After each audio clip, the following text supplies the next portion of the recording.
Welcome to the 365 Fitness podcast. We have a very special guest on the pod today. You're sure I'm special. You are I mean, I am special in my own way, aren't I? in more ways than one. We have Yeah. Devon on the podcast. She is due to give birth a week today, so we're going to challenge her while she's still in any kind of state to be wanting to do anything work related. So, Devon, welcome to the podcast. Thanks. We thought it'd be a good idea to talk about Devon's own gym journey, her experience with her own training, and how she's come to be a gym owner at 365 Fitness. So we're going to go right back to the very beginning. Tell us your gym experience. Yeah. So, I mean, a few members probably already know a little bit about my experience, but it might shock a few people that I was not a gym goer at all. If you talked to my mum and said Devon will own a gym when she's older, she would laugh at you, and so would I. At school, I was kind of not that sporty. I did dance quite a lot. I dabbled in football, but really I didn't do much at all. I wasn't very confident and I just didn't really enjoy it. Never really saw myself as a sports person. And then as I got older, it was just like, that was not even an option. Like when we met, I would not set foot in a gym. I think you took me once to David Lloyd and I had DOMS for about 3 weeks after. I couldn't walk and I was like, I'm never doing that again. That's an awful idea. Why would you even bother? And I hated it. Like it was just not on my radar at all. And then it really wasn't until kind of just before lockdown, I'd say. And I had a few changes in like what I was doing work-wise. We'd been traveling in Australia and then we got back, had a bit of time. And really for me, like lockdown completely changed my mindset and my view on fitness, I would say. It kind of gave me the space and the time, I guess, and like the no pressure on what I was trying to do and achieve, actually become comfortable in like myself, not an environment myself, I would say. Can we just revisit some of those initial gym experiences? Because I think there's probably 2 or 3 occasions that I can remember where you did struggle in the environment, the set. And I think it'd be good to understand what was going through your mind at the time, how you felt those things, because other people are going to be in similar positions. I can remember, I think to paint a picture, you've got Devon that's never really been in a gym before, isn't that way inclined, hasn't got much experience, knowledge, know-how when it comes to going in a gym. Whereas I probably had maybe 2, 3 years of training experience under my belt. I worked at the gym, so everybody that You was had more than there 2 or 3 years. at the point of meeting you, Oh, okay, so maybe, yeah, that's true. I knew everybody at the gym. So if I was training, the chances are someone was going to come and chat to me, say hello, see what's going on. And obviously, then when you introduce a girl, you're a bit on the side into it. Obviously, that's gonna cause a few conversations here and there. So I guess that first one I can think of was taking you into David Law. So let's go through that experience first of all. So that first one, I just remember, I don't remember a lot of it. Can't remember everything we did. I remember being on a squat rack and I remember thinking, if we don't stop soon, I'm just going to cry because I'm not enjoying this. I feel way out of my comfort zone. I feel really uncomfortable with the people surrounding me. Obviously, like James said, everyone knew you. And so I was like, they're just going to think, what's basically, like, why is he with her? What is she doing? Her technique's awful. She's so weak. Like, basically, everything that probably no one was thinking at all. That's what was going through my head. And I was just like, I don't like this. I don't feel comfortable. I'm not doing this again. And that was probably the first experience. I think after that, I was like, nah, not doing that again. So that was your commercial gym experience with me. Yeah. My next one I can think of, and it happened on a few occasions, would be when I then had started taking a certain boutique fitness class at a different gym where I didn't said, do you know what, come along, like, I'm taking the session, I can sneak you into the workout. What happened on those occasions? I don't know if you're on there. Yeah, they were mixed, I would say. I think I had some really good, like felt really good, felt good in myself occasions. But then there was some occasions where I would drive to said place, sit in the car, cry, and then I'd drive home. And James would be like, where are you? I thought you were coming in. And I was like, I couldn't do it today. And again, that was just me in my head thinking, I'm not good enough for this. Why am I bothering? I don't feel comfortable. And yeah, I just really beat myself up about it. And rather than just going, I'm just going to go and see what I can do and not worry about anyone else, it was all about everyone else and nothing about me. It was just how I felt. And obviously with James being the person taking it, in my head, I was probably thinking, he's comparing me to these other people and he's thinking, why am I with her? She's useless. Which obviously he's not, because 11 years down the line, he's still with me. So we're all right. But yeah, that happened on a multiple occasion where I would waste a load of petrol, really. But I think it is probably more common than people think. I've heard plenty of stories of people that drive all the way to the gym with all the best intentions, but their brain just doesn't allow them to, and that intimidation and anxiety around the gym is very, very real. Yeah. Let's then go back to where we were 5 minutes ago. COVID, pandemic hits. Yeah. What changes? So I think a lot of things changed in the fact that there was so much time and there was no pressure on time of when I had to do stuff. I've always had a big thing about time. It's always bothers me if I'm not on it with my timings and I haven't got things booked in and those kind of things. And the fact that nothing was booked in because we just had all of this time really allowed me to let go of any pressures around it. And so mostly I started running. I was running 4 times a week. Maybe not to begin with. No, definitely not to begin with. But by the end of lockdown, I was probably running at least 4 times a week. And I wasn't put any pressure on timings or anything like that because I didn't really know what was good when I first started running. We didn't run together that much. Well, typically I was probably working doing the stuff, so you were going out and you either be yourself or with your dad. Yeah. So there wasn't, and you've never really been a runner. He's never really been a runner.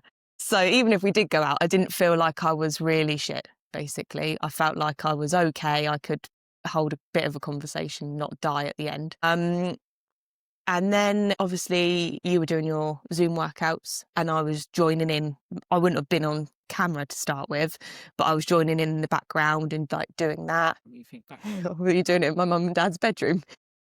I'll be upstairs, Ellie and Paul's bedroom doing a workout. Evan's downstairs in the lounge with our mum and dad Doing the workout. doing the work. Yeah, it was quite funny. Or we'd be in the garden. And I'd come downstairs. How was it? Looking back, it was a really strange time, but we had a good time, didn't we? Like, we were really lucky. Yeah, so I was doing them, those workouts, and just got a bit fitter and like started to appreciate how you can feel after a workout.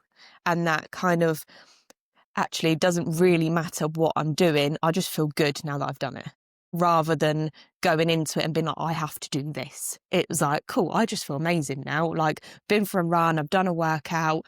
At this point, I was not strong. I was like a beanpole in lockdown. And yeah, my strength was not there, but didn't matter to me at that point because I was just enjoying it and there was no pressure around it and no one was watching me. And I think that to start with for me was the biggest thing, that I was just needed to do a little bit by myself, but with some accountability from you, really. And then as lockdown started to lift, me and James, obviously James was looking at starting this business and we were looking at a few premises, and I don't think I was training at this point. Like to be a coach, I'm not sure. Can't remember where it was at. Conversation wasn't there yet. And we stumbled across a place, and next door to it, there was a barbell club. What is a barbell club for anyone listening? So, like an Olympic weightlifting club. What is an Olympic? So where they like specialise in the Olympic weightlifting, which is like your snatch, your clean and jerk, those kind of things. Is that any help? You go then. I mean, there's a few different snatches. Okay. But Well, basically, it's the two movements you see in the Olympic Games. That's the exactly. And we went along to that. Again, I was super weak at this time. Like when I look back at the videos from it, I laugh. But the story I'm getting at here is the coach there said to me, have you done this before? And obviously I laughed because I was like, no, I've done nothing before. Like, this is not normal for me. And he basically said, oh, I think you could be really good at it. And it's like one of those things where someone just says something, believes in you a little bit. That coach that you hear like say something to your kid and it makes such a difference to their mood. That for me was a massive turning point in kind of what I then wanted from my fitness. And like, I'll always remember it because he said that to me and then he looked at you and he was like, yeah, you clearly haven't done this before. And I was like, brilliant, I'm better than James at something. This has never happened before. But yeah, that was like a massive kind of confidence booster, I guess. It made me feel like actually, this might be something that I could be good at. Clearly someone else can see it who coaches this all the time. So maybe I could be quite good at this. I just want to jump in. It goes back to on the intro, even to the podcast, we say a little nudge is sometimes all it takes to change someone's life. Absolutely. And essentially that's what that coach did. Yeah. He gave you a nudge, he gave you that bit of belief, and it's completely changed the trajectory Yeah. of us. Yeah, I think if I was to have looked back, like obviously I started it by myself, as in the running part, and I really enjoyed that. Whether I would have continued that once I was back into work and normal routine, I don't think I would have. I think that was like a really good time for me. But I think actually it probably would have slipped off and I wouldn't have continued it. But because of that one conversation, it kind of led one thing to another, which then kind of led to us getting into CrossFit a little bit, didn't it?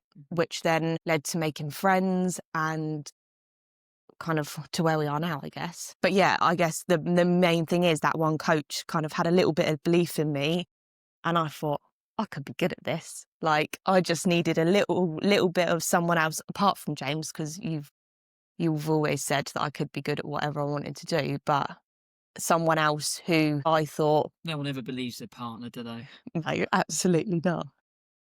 Now I'm like, I'm good at this, aren't I? So yeah, I think for me, having that conversation with that person that wasn't someone who didn't know me, didn't know my background or anything, just really like put belief in myself as well.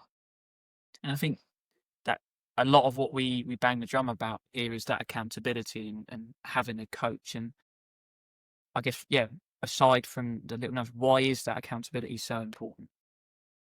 Yeah, I mean, if like we'll go on to like my training through the pregnancy and stuff at some point, but I guess having other people, a coach, friends, those kind of things to lean on is the reason we do it. Like, it's so hard to keep yourself accountable when you have no reason to. Like, as human beings, we're lazy, like so lazy that we'll just take the shortcut or we'll just won't do it. So having someone else there that will keep you on your toes a little bit and go, oh yeah, I haven't been in and they've now messaged me and now I feel bad. Or actually they were hoping that I was going to lift this much and I haven't been in, so I haven't lifted this much. I don't know. Those kind of things make people want to work harder. And like when someone else believes in you, you don't just want to work hard for yourself. You want to work hard for them too. Like you want to prove yourself and them right at the end of the day. And then it's just to keep the theme of sort of the gym anxiety and I guess the intimidation of going into commercial spaces or even private spaces like we've got. What changed for you? I mean, has it changed? Is there still elements of that anxiety, intimidation there? But I guess if someone was listening, what steps could they take to try and almost get past that barrier of making it in the door?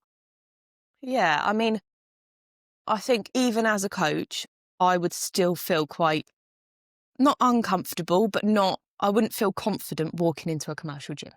Even though I know exactly what I'm doing, I'm really confident in my movement patterns, but that environment for me personally, I'm not digging at it for other people, but for me personally, I don't find it a nice environment to train in. I don't feel comfortable in that environment. So that side of it, I would do it if I had to, but it's not something that I'm going to go, yeah, I'd love to go to a commercial gym. Like, it's just not what I would enjoy. I think in terms of like what I would suggest is getting a coach. Like, even if it's like a one-to-one coach, so you know you're going in, you're meeting someone, someone's going to show you around, you know you're doing it right, they're holding you accountable, that is exactly what you want. Or like we offer, where I know that it's not always, people still feel uncomfortable because they're in a small group, but actually they're in a small group with like-minded people who have all been in the same position as them and have all had to walk into our gym at some point and normally met one of us first. So it's not so bad. You've broken the ice, you know what you're coming into. But still, I understand that like anxious feeling when you walk into a gym, because it's not a place that you are going to go in and feel really confident. It is a place where you feel vulnerable and self-conscious, and like that is just normal. Like, it's not unheard of. It's just what it is. But we want to try and make that as comfortable as possible, but also uncomfortable. You got to get, what's the word? What's the saying? I don't know. Sarah did this on the last podcast, and I had to say it, but The get comfortable with being uncomfortable. That one. get comfortable with being uncomfortable. Yeah. If it doesn't challenge you, it won't change you. All of those things. Yeah. So I would say a coach or a group or something that you can go into is the best way to start.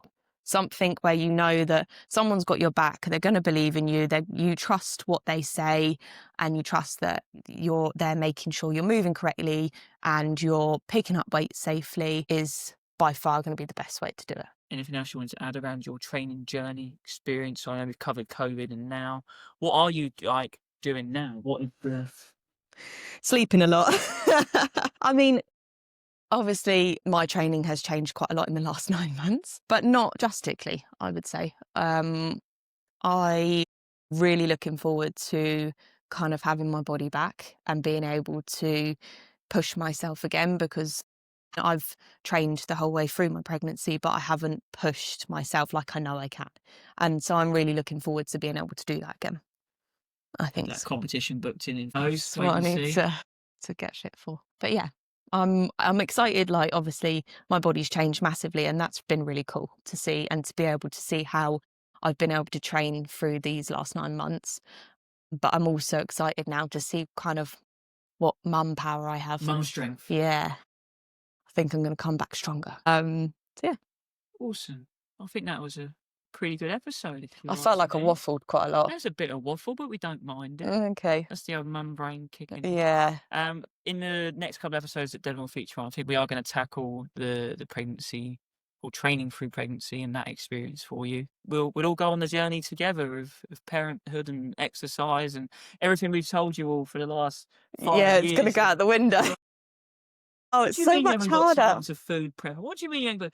Let's wait and Yeah. see. But Devon, pleasure as always. The special You've guest got to say has that. worked her magic.